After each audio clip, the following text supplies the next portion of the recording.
All right, Nick, as the Atlanta Falcons preseason has come to the close, the regular season is right around the corner. But due to some really smart decisions the Falcons have made throughout the preseason, we've got to see a lot of really key players step up. And there's one guy in particular who I think has really impressed the Falcons so far.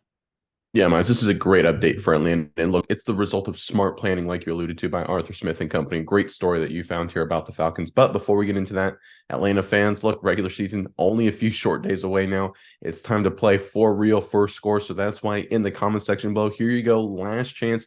Give us your prediction in terms of final record for the 2023 Atlanta Falcons. You've seen the team, you've seen all the preseason games, you see how Desmond Ritter's look, you see Bijan Robinson, you know the whole cast of crew right now. Give us your prediction for the Atlanta Falcons 2023 regular season in the comment section below. But all right, Miles, what you got? What's the latest report out of Atlanta? Yeah, Nick, let's jump into the report. We'll read it and then we'll discuss afterwards. Let's just get right on into it. This is from over on Bleacher Report. It says, as a member of the Alabama Crimson Tide, Helms was technically the third safety behind Brian Branch and Jordan Battle, two very successful safeties.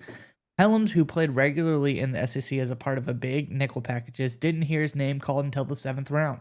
Yet this year's 227th overall pick continued to show he's ready to play at the professional level. By making 8 tackles Thursday against the Pittsburgh Steelers, 6 days earlier, Helms defended a pair of passes and nabbed an interception against the Bengals.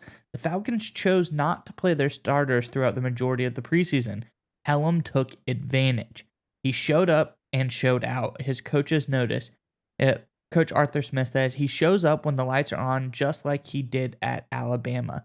Smith told reporters this past week with the bank after his meeting with the Bengals, he says he continues to find the football. He's a good football player, and we're going to continue to work on other things, but it's a good pattern to have 2 weeks in a row where he's going and getting the ball.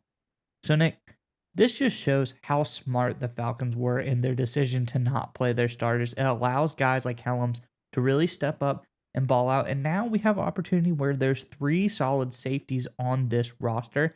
When we look last year at some really great defenses around the NFL, you look at the Baltimore Ravens, who had 3 really successful safeties out there on the field with Williams. They had Kyle Hamilton as well as Chuck Clark all around the ball all the time. 3 safeties is becoming something really interesting in the NFL, and this guy could also play in a nickel position. I think it's a really smart move and a great find for the Atlanta Falcons. What do you think about Helms and what the Falcons have done? Yeah, so DeMarco Helms looks like he could potentially be a draft steal based on his performance this preseason. I totally agree with you there. But again, like you alluded to, Miles, this is just the result of really smart execution of a great preseason plan. Because we talked about the Pittsburgh Steelers, the Atlanta Falcons' final preseason opponent. They played a lot of their starters. They played the big names, and they did well against the Falcons' second and third stringers, as they probably should. But the result is the Atlanta Falcons got a lot of great tape and a lot of great evaluation on a lot of these bubble guys, a lot of the guys on the edge. And look, I'm a big believer. Use these preseason games to see how your final 6, 7, 8 guys on your roster, see who they're going to be. Look, if you need to see, 30 snaps in a preseason game of your starting quarterback to figure out if he's good, you're in trouble, right? You shouldn't have to sit there and say, well, we don't know if we're good at quarterback or not. We should play our starting quarterback 2 more series just to make sure. If that's your outlook on the preseason, it's going to be a rough regular season.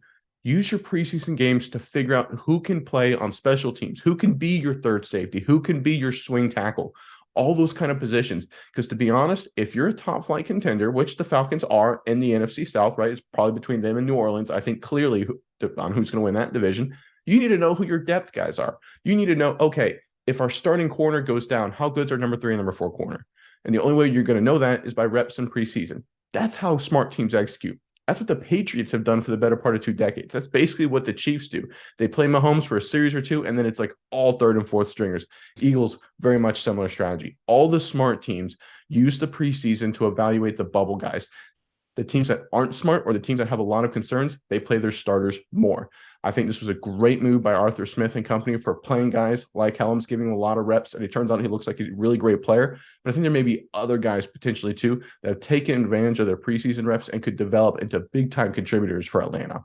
Yeah, Nick, I think this team, like you said, they've done some really, really smart stuff.